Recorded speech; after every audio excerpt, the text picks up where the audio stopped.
হৰি ৰাম হৰি বোলা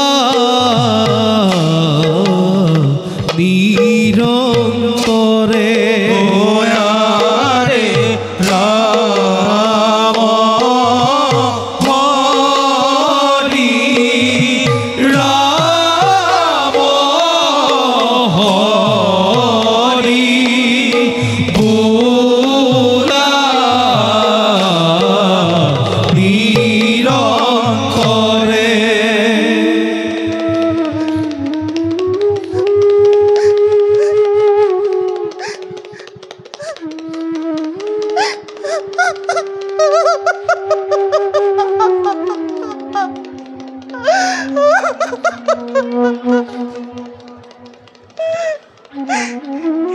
বিধাতা তুমি মোৰ কপালত ইয়াকে লিখিলা। স্বামী গুৰু মই আপোনাৰ এইটো উপদেশ পাহৰি গৈছো আৰু কত দিন কত কাল এই আশাৰ কাৰণে বাট চাই থাকিব লাগিব। একে সময়তে দুয়ো ভগ্নীয়ে গৰ্ভ ধাৰণ কৰিও কত হ'ল আজি শত সহস্ৰ সন্তানৰ জননী আৰু মই হলো অপুত্ৰকা।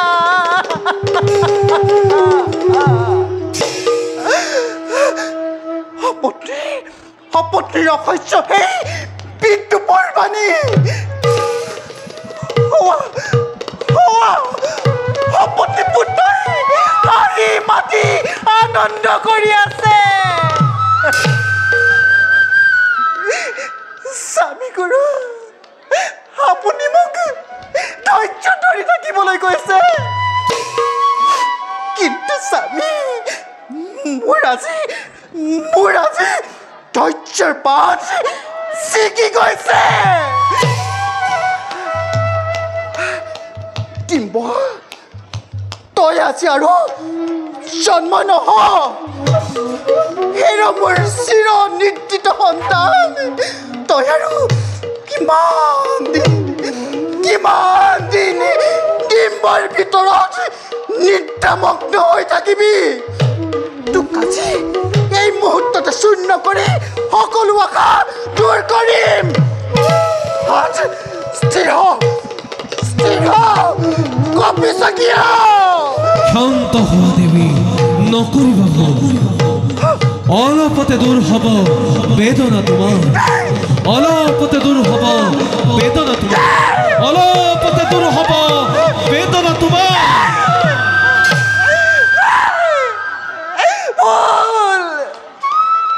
ভুল মাথা ভুল, সকলো ভুল। মই আজি ধৈৰ্যচ্যুত হৈছো। মই আজি উন্মাদিনী।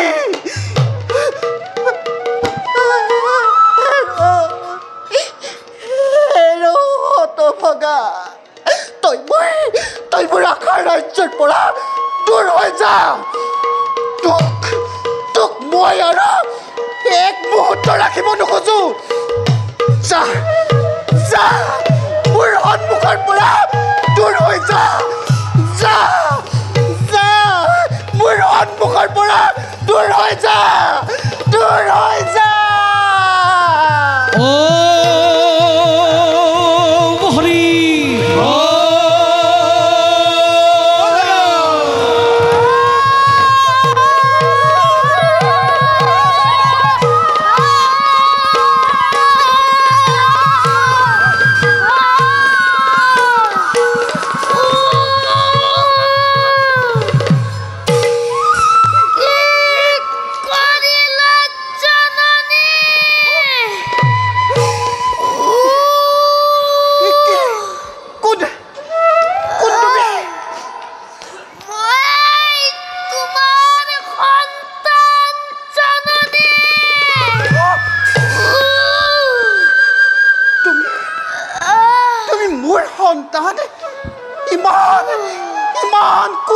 এতিয়া তোমাৰ হিংসাৰ জুয়ে তোমাৰ পুত্ৰৰ সকলো অংগ গঠন সম্পূৰ্ণ হ'বলৈ নপাওঁতেই অকল্প অৱস্থাত জন্ম দিলা জননী।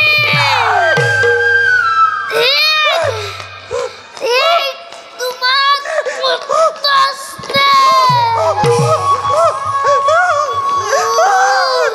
কি কৰিলো মই? পুত্ৰবোৰ বাচাবোৰ মোক ক্ষমা কৰ।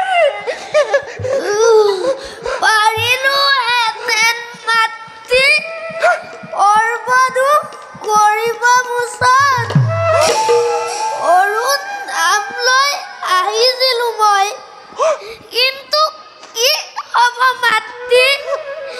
তোমাৰ আশা আকাংক্ষা সকলো চূৰ্ণ কৰি দিলা।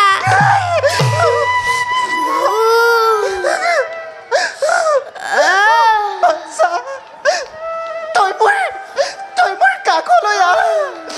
গুৰু কুচিত হলো শত আগ্ৰহে বুকুত আঁকোৱালি ল'ম। মোৰ হৃদয়ত মোৰ কাষলৈ চাপি আহ।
মোৰ প্ৰাণৰ পুতলা জননীৰ অপৰাধ ক্ষমা কৰ। মই সেইখন মুখমুখি হৈ তোক অপৰাধ লগালো। ভৱিষ্যত সুখৰ স্বপ্ন হাততে হেৰুৱাই আজি মই নিজে অনুতপ্ত। এবাৰ তই মোৰ কাষলৈ আহ। উপায় নাই জননী, ই কেৱল তোমাৰ ভাগ্যৰ লেখন। নাকান্দিবা জননী, আচলেৰে চকুলো মোহাৰি পেলোৱা। পুনৰ তুমি পুত্ৰৰ দৰ্শনৰ অধিকাৰী হবাগৈ, কিন্তু সাৱধান, হিংসাৰ বশৱৰ্তী হৈ মোৰ দৰে অকালতে জন্ম নিদিবা। মই এতিয়া পিতাহে মাগিলো। কি কৰা বাচা? মোক এৰি তই কলৈ যাৱ? পুনৰ কিয় মিছাতে বিষাদেৰে ধৰণী কৰিছা প্লাবিত? কিয় বাৰু সকলোৰে কৰ্তব্য পথ ৰুদ্ধ কৰিছা? কি কৰিম মাতৃ, নিৰুপায় মই। বিধাতাৰ কাৰ্যত বাধা দিব পৰা শক্তি মোৰ নাই। শুনা জননী, তোমাৰ অপৰাধৰ বাবে দিলো মই অভিশাপ।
দিনা ঠিক ঠিক এইদৰেই তুমি পত্নীৰ সাক্ষী হৈ কটাব লাগিব জীৱন।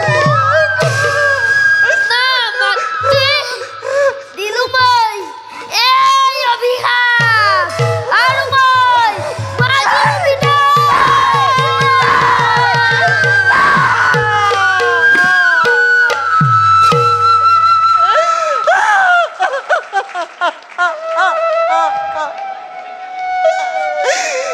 কি অভিশাপ জননীৰ প্ৰতি নিষ্ঠুৰ নিষ্ঠুৰ হৃদয়হীন পুত্ৰ তোৰ অভিশাপ ঘূৰাই ল।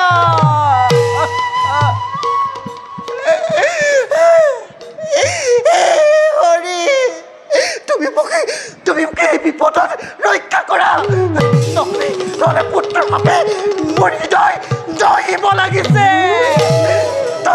তই গুচিয়া, তই গুচিয়া, তই গুচিয়া।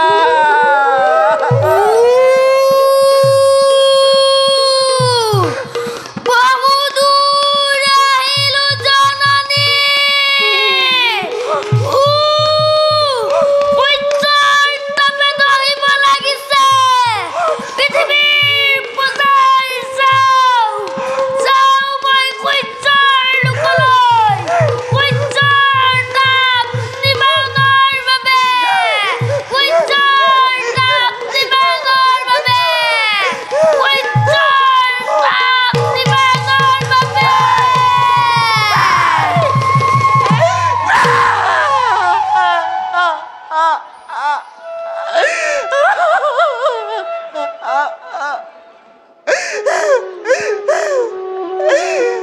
স্বামী, তুমি তোমাৰ দান ঘূৰাই দিয়া। তোমাৰ সেই দানে মোক সৰ্বনাশ কৰিছে। তোমাৰ দানৰ মোৰ কোনো প্ৰয়োজন নাই। অৰুণ, তই মোক কি কৰিলি অৰুণ? তই মোক কি কৰিলি? তোৰ লগতে মোকো লৈ যা, তোৰ লগতে মোকো লৈ যা।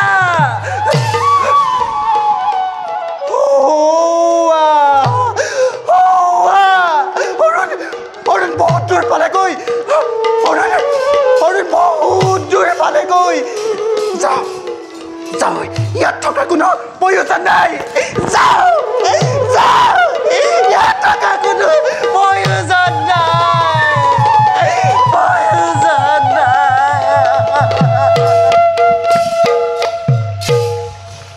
ও হৰি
কাশ্যপৰ পত্নী নামবোৰ কত সহস্ৰ সন্তানৰ জননী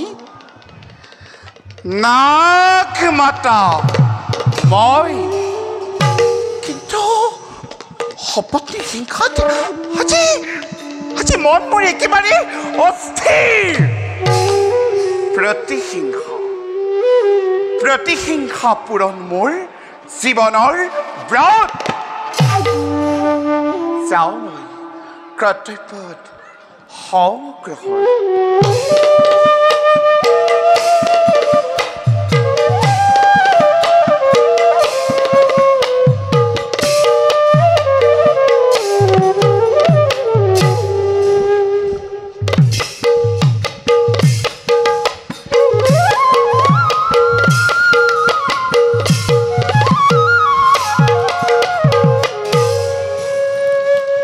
এতিয়া মই সৰজুৰ তীৰ পালোহি আৰু এই সৰজুৰ তীৰতেই মোৰ ৰাষ্ট্ৰ মই কৰিম বন্ধন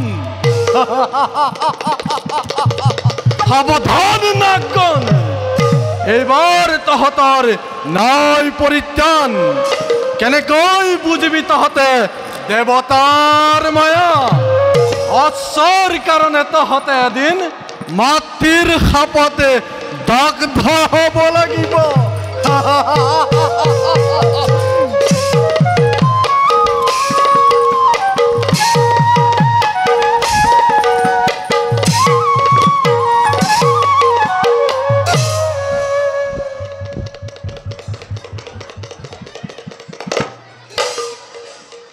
স্নেহৰ ভনীতি বিনতা বাইদেউ সৰজুৰ তীৰত ইন্দ্ৰই যে অশ্ববন্ধন কৰিছে সি শ্বেতবৰ্ণ নে কৃষ্ণবৰ্ণ বাইদেউ সেই অশ্ব শ্বেত নহয় ভনীতি তুমি ভুল কৰিছা সেই অশ্ব কেতিয়াও শ্বেত হ'ব নোৱাৰে বাইদেউ সেই অশ্ব কেতিয়াও কৃষ্ণবৰ্ণ হ'ব নোৱাৰে বাঘৱৰ অশ্ব শ্বেত বুলি জানে সকলোৱে কোৱা বাইদেউ তুমি মোক কিয় এনে প্ৰশ্ন কৰিছা কি কলি বিনতা বাঘৱৰ অশ্ববৰ্ণ বুলি শ্বেত তাৰ মানে তই ক'ব খোজ নেকি মোৰ দৃষ্টিশক্তি নাই মই কি অন্ধ হলো বিনতা মই মিছা কোৱা নাই বাইদেউ তুমি ভুল বুজিছা বাঘৱৰ সেই অশ্ব সাগৰ মন্থনত উৎপত্তি হৈছিল তাৰ বৰণ সম্পূৰ্ণ শ্বেত বাইদেউ তাৰ মানে তই মোৰ সৈতে বিবাদ আৰম্ভ কৰিব খুজিছ নহয় জানো তই কি এতিয়াও দেখা নাই বাঘৱৰ সেই অশ্ববৰ্ণ সম্পূৰ্ণ কৃষ্ণ তাত যে শ্বেত নাম মাত্ৰ নাই সেই কথা মই ভালদৰে জানো বাইদেউ মই ভালদৰে জানো বাইদেউ কৃষ্ণবৰ্ণ কেতিয়া হ'ব নোৱাৰে আৰু মই তোমাৰ সৈতে বিবাদ আৰম্ভ কৰিব খোজা নাই তুমিহে মোৰ সৈতে বিবাদ আৰম্ভ কৰিব খুজিছা মই কি বিবাদ কৰিলো মই এতিয়াহে বুজিছো মোৰ প্ৰতি তলে তলে তুই হিংসাৰ ভাৱ মই যে আজি সহস্ৰ সন্তানৰ জননী নাগ মাতা তই খালি অপুত্ৰকা তই পুত্ৰহীনা তই কাৰো মাতৃ নহয় তোৰ হৃদয়ত পুত্ৰৰ প্ৰতি কোনো মমতা নাই তাতোতকৈ ডাঙৰ কথা মই যে তোৰ সতিনী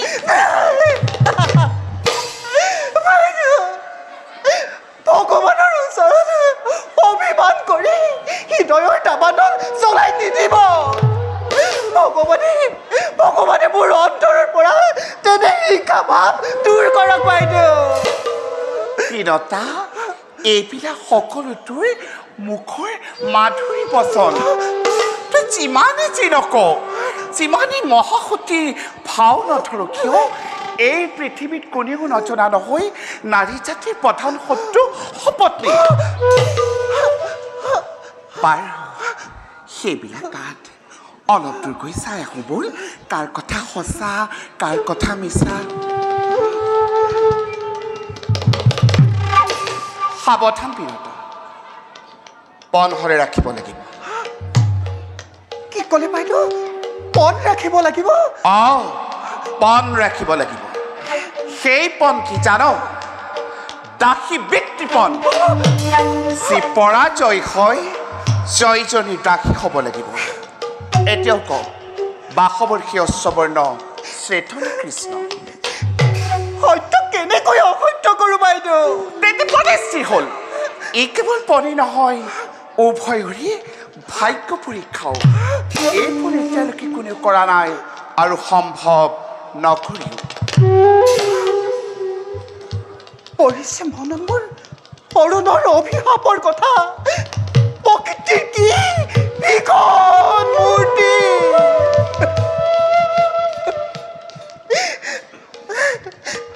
বাইদেউ দাসী বৃত্তিপনে স্থিৰ হ'ল এতিয়া নিজ গৃহলৈ যাওঁ কালিলৈ ইয়াৰ পৰীক্ষা কৰা হ'ব ব'লক বাইদেউ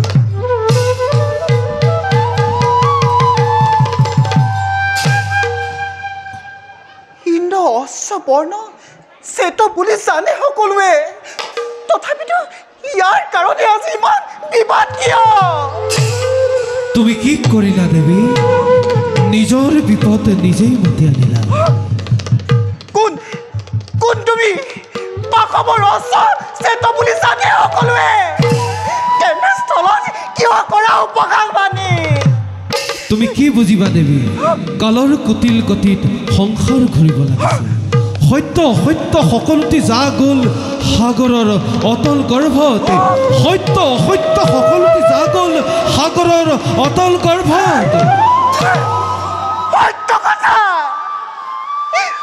কথাত বিনতাই আত্মবলিদান দিবলৈ কুণ্ঠিত নহয় যদি অসত্যই সত্য হয়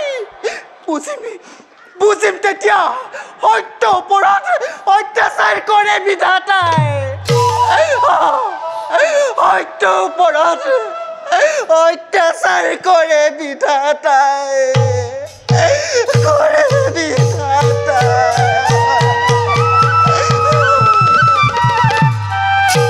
অ